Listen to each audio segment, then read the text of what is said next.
ನಿನ್ನೆ ಶೋಷಿತರ ಸಮಾವೇಶವೊಂದನ್ನು ಮಾಡಲಾಯಿತು ಚಿತ್ರದುರ್ಗದಲ್ಲಿ. ಮುಖ್ಯಮಂತ್ರಿಗಳು ಉಪಮುಖ್ಯಮಂತ್ರಿಗಳು ಅದರಲ್ಲಿದ್ದರು. ಸಿದ್ದರಾಮಯ್ಯನವ್ರ ಭಾಷಣ ಬಹಳ ಆಕ್ರೋಶಭರಿತವಾಗಿತ್ತು. ಧ್ವನಿ ಏರಿಳಿತ ಎಲ್ಲವನ್ನು ನೋಡ್ತಾ ಇದ್ದರೆ ಏನು ಈ ಮೀನ್ ಅನ್ನೋ ಥರ ವೇದಿಕೆಯನ್ನು ನೋಡ್ತಾ ಇದ್ದೀವಿ. ಹಿಂದುಳಿದ ದಲಿತ ಸಮುದಾಯಗಳ ಮುಖಂಡರು ಮತ್ತು ಆ ಸಮುದಾಯಗಳವ್ರನ್ನ ಕರೆಯಲಾಗಿತ್ತಲ್ಲಿ. ಉಪಮುಖ್ಯಮಂತ್ರಿಗಳು ಇದ್ದರು. ಅವರೊಂದು ಅರ್ಧ ಗಂಟೆ ಇದ್ದು ಹೊರಟು. ಯಾಕಂದರೆ ಅಲ್ಲಿ ಚರ್ಚೆಗೆ ಬರುವಂಥ ವಿಷಯ ಹಿಂದುಳಿದ ವರ್ಗಗಳ ಆಯೋಗದ ವರದಿ ಅನ್ನೋದು ಗೊತ್ತಿತ್ತು. ನಾವು ನಿಮ್ಮ ಜೊತೆಗಿದ್ದೀವಿ ಅಂಥೇಳಿ ಹೋದರು. ಯಾಕಂದರೆ ಹಿಂದುಳಿದ ವರ್ಗಗಳ ವರದಿಯನ್ನು ಅಕ್ಸೆಪ್ಟ್ ಮಾಡಿಕೊಳ್ಳೋದಕ್ಕೆ ಡಿ.ಕೆ. ಶಿವಕುಮಾರ್ ಅವರ ವಿರೋಧ ಇದೆ. ಅವರ ಸಚಿವ ಸಂಪುಟದ ಅಂದರೆ ಸಿದ್ದರಾಮಯ್ಯನವರ ಸಚಿವ ಸಂಪುಟದ 8 ಸಚಿವರು ಸ್ವೀಕರಿಸಬಾರ್ದು ಅಂತ ಹಾಕಿ ಹೇಳಿದ್ದಾರೆ. ಅಲ್ಲಿ ಪತ್ರ ಬರೆದು ಕೊಟ್ಟಿದ್ದಾರೆ ಲಿಂಗಾಯತ ಮತ್ತು ಒಕ್ಕಲಿಗ ಸಮುದಾಯದ ಸಚಿವರುಗಳು. ಡಿ.ಕೆ. ಶಿವಕುಮಾರ್ ಹೋದ ನಂತರ ಸಿದ್ದರಾಮಯ್ಯನವರ ಭಾಷಣ, ಆ ಭಾಷಣದಲ್ಲಿ ನಾವು ವರದಿನ ಅಕ್ಸೆಪ್ಟ್ ಮಾಡ್ಕೋತೀವಿ ಅಂತ ಹೇಳಿದ್ರು. ಉಳಿದಿದ್ದೆಲ್ಲ ಕರೆಕ್ಟು. ಬಟ್ ಮಾತಾಡುವಾಗ ರಾಷ್ಟ್ರಪತಿಗಳ ಬಗ್ಗೆ ಏಕವಚನ ಪ್ರಯೋಗಿಸಿಬಿಟ್ರು ಸಿದ್ದರಾಮಯ್ಯನವರು. ನೆನ್ನೆ ನಾನೇ ಆ್ಯಕ್ಚುಲಿ ಮನೇಲಿ ಕೂತ್ಕೊಂಡು ಕೇಳ್ತಾ ಇದ್ದೆ ಈ ಭಾಷಣವನ್ನು. ಸಡನ್ಲಿ ಹಂಗೆ ಅಂದ್ಬಿಟ್ರಲ್ಲ, ನಾನೇ ಏನಾದ್ರು ತಪ್ಪು ಕೇಳಿಸ್ಕೊಂಡ ಅಂತ ಅಂದ್ಕೊಂಡೆ ನಾನು. ರಾಷ್ಟ್ರಪತಿಗಳಿಗೆ ಏಕವಚನ, ನಾನೇ ಏನಾದ್ರು ತಪ್ಪು ಕೇಳಿಸ್ಕೊಂಬಿಟ್ನ ಅಂತ. ಇಲ್ಲ, ಆ್ಯಕ್ಚುಲಿ ಅಂದರೆ BJP ಅವರು ಸಿಟ್ಟಿಗೆದ್ದು ರಿಯಾಕ್ಟ್ ಮಾಡಿದ ಮೇಲೆ ಒಂದು ವಿಷಾದದ ಟ್ವೀಟನ್ನು ಕೂಡ ಮಾಡಿದ್ದಾರೆ ಸಿದ್ದರಾಮಯ್ಯನವರು. ಟ್ವೀಟ್ ಏನು ಅಂತ ಆಮೇಲೆ ಹೇಳ್ತೀನಿ. ಇದೊಂದು ಸಲ ಭಾಷಣ ಕೇಳಿಸ್ಕೊಳ್ಳಿ.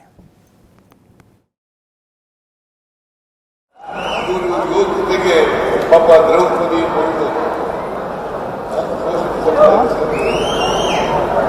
ಅವಳ ಪಾರ್ಲಿಮೆಂಟ್ ಉದ್ಘಾಟನೆ ಮಾಡುತ್ತೆ.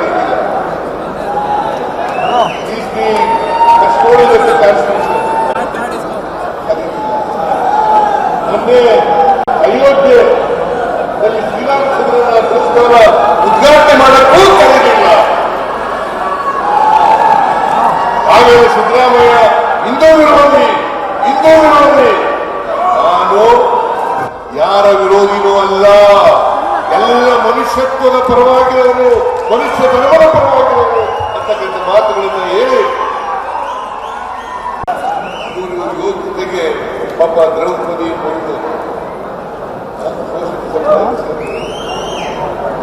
ಅವಳ ಪಾರ್ಲಿಮೆಂಟ್ ಉದ್ಘಾಟನೆ ಮಾಡುತ್ತೆ.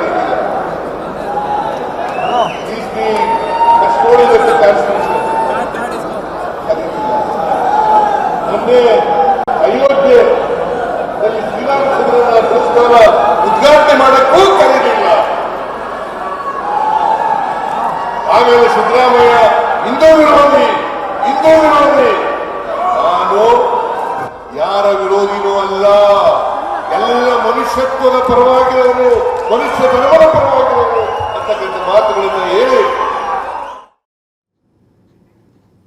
ಸಿದ್ದರಾಮಯ್ಯನವ್ರು ಮಾತಾಡುವಾಗ ಒಂದೊಂದು ಸಲ ಸಲೀಸಾಗಿ ಏಕವಚನ ಬಂದ್ಬಿಡುತ್ತೆ ಅವ್ರಿಗೆ. ಅವನಿದಾನಲ್ಲ ನರೇಂದ್ರ ಮೋದಿ ಅಂದ್ಬಿಡ್ತಾರೆ.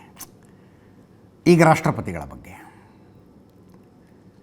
ಅದಾದ ಮೇಲೆ ವಿವಾದ ಆದಾಗ ಒಂದು ಟರ್ಮ್ ಹೇಳ್ತಾರೆ, ನಾವೆಲ್ಲ ಹಳ್ಳಿ ಸೊಗಡಿನ ಜನ ಅಂತ.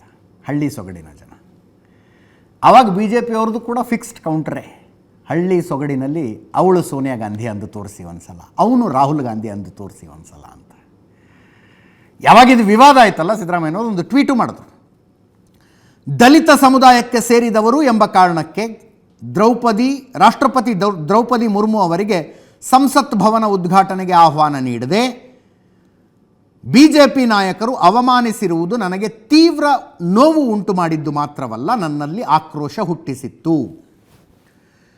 ಶೋಷಿತರ ಜಾಗೃತಿ ಸಮಾವೇಶದಲ್ಲಿ ಸ್ವಲ್ಪ ಭಾವುಕನಾಗಿ ಈ ಆಕ್ರೋಶವನ್ನು ಹೊರಹಾಕುವ ಭರದಲ್ಲಿ ಬಾಯಿ ತಪ್ಪಿನಿಂದ ರಾಷ್ಟ್ರಪತಿಗಳನ್ನು ಏಕವಚನದಲ್ಲಿ ಸಂಬೋಧಿಸಿದೆ.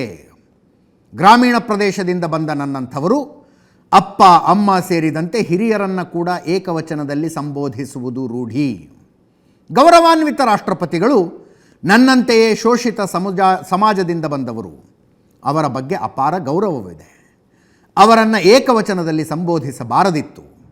ಅಚಾತುರ್ಯದಿಂದ ಆಗಿರುವ ಈ ಪ್ರಮಾದಕ್ಕೆ ವಿಷಾದ ವ್ಯಕ್ತಪಡಿಸುತ್ತೇನೆ ಅಂತ ಟ್ವೀಟ್ ಮಾಡಿದ್ರು. ಇದು ಬಾಯಿ ತಪ್ಪಿನಿಂದಾನೇ ಆಗಿದ್ದು ಅಂತ ಕಾರ್ಮಿಕ ಸಚಿವ ಸಂತೋಷ್ ಲಾಡ್ ಅವರು ಸಮರ್ಥನೆ ಮಾಡಿಕೊಂಡಿದ್ದಾರೆ. ಬಾಯಿ ತಪ್ಪಿನಿಂದ ಮಾತಾಡಿದ್ದಾರೆ, ಉದ್ದೇಶಪೂರ್ವಕವಾಗಿ ಹೇಳಿದ ಮಾತಲ್ಲ. ಮುಖ್ಯಮಂತ್ರಿಗಳು ಏನು ವಿಷಯ ಹೇಳಿದ್ರು ಅನ್ನೋದು ನೋಡ್ಬೇಕಲ್ವಾ. ಸಂಸತ್ ಉದ್ಘಾಟನೆಗೆ ರಾಷ್ಟ್ರಪತಿಗಳನ್ನು ಕರೆದಿಲ್ಲ. ಅವರೊಬ್ಬ ವಿಧವೆ ಹೆಣ್ಣುಮಗಳು, ಬುಡಕಟ್ಟು ಸಮುದಾಯದವರು. ಅದೇ ಕಾರಣಕ್ಕೆ ಸಂಸತ್ ಉದ್ಘಾಟನೆಗೆ ಕರೆದಿಲ್ಲ. ರಾಮ ಪ್ರಾಣ ಪ್ರತಿಷ್ಠಾಪನೆ ಪೂಜೆಯನ್ನು ಮೋದಿ ಮಾಡಿದ್ದು ತಪ್ಪು ಅಂತ ಹೇಳಿದ್ರು. ಕುಮಾರಸ್ವಾಮಿಯವರು ಸಂವಿಧಾನ ತಜ್ಞ ಅಂತಾರೆ, ರಾಷ್ಟ್ರಪತಿ ಗೌರವ ಕೊಡಬೇಕು. ಸಂವಿಧಾನ ತಜ್ಞರಾದವರು ಹೀಗೆ ಮಾತಾಡಬಹುದಾ? ವೀರಾವೇಶದ ಭಾಷಣ ಮಾಡಿದ್ದಾರೆ ನಿನ್ನೆ ಸಿದ್ದರಾಮಯ್ಯನವರು. ಪ್ರಧಾನಿ ಮೋದಿ ಕೂಡ ಶೋಷಿತ ಸಮುದಾಯದವರು. ಬಜೆಟ್ನಲ್ಲಿ ಆ ಸಮುದಾಯಗಳಿಗೆ ನೀವೆಷ್ಟು ಸಹಾಯ ಮಾಡಿದ್ದೀರಿ? ಸಿದ್ದರಾಮಯ್ಯನವರೇ ಅಂಕಿಅಂಶಗಳನ್ನು ನೀಡಿ. ಸಂವಿಧಾನ ಹಾಳು ಮಾಡೋದಕ್ಕೆ ಹೊರಟಿದ್ದೆ ಸಿದ್ದರಾಮಯ್ಯ. ವಿಷಾದ ವ್ಯಕ್ತಪಡಿಸಿದ್ರೆ ಸಾಕಾ ಅಂತ ಕೇಳಿದ್ರು.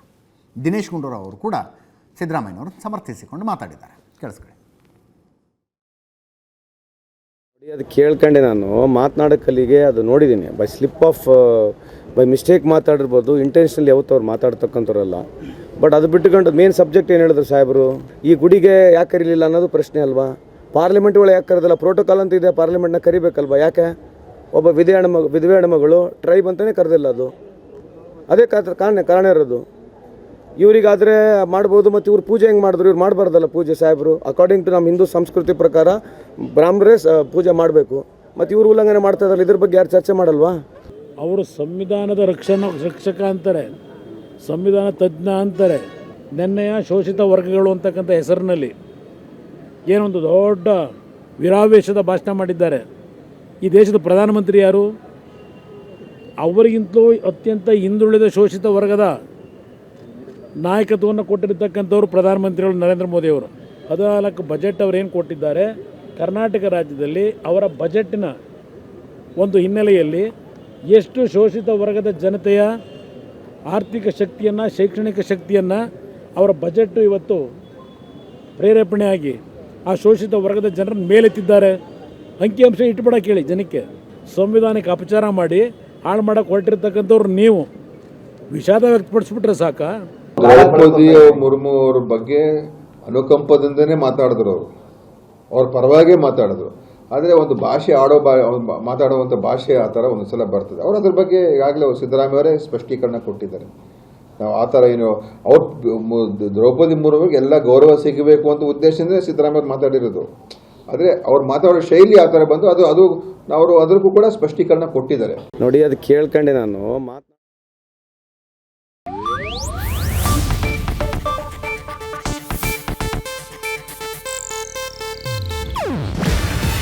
ಇದು ಏಷ್ಯಾನೆಟ್ ನ್ಯೂಸ್ ನೆಟ್ವರ್ಕ್ ಪ್ರಸ್ತುತಿ. ನೀವು ನೋಡ್ತಿದ್ದೀರಾ ಏಷ್ಯಾನೆಟ್ ಸುವರ್ಣ ನ್ಯೂಸ್.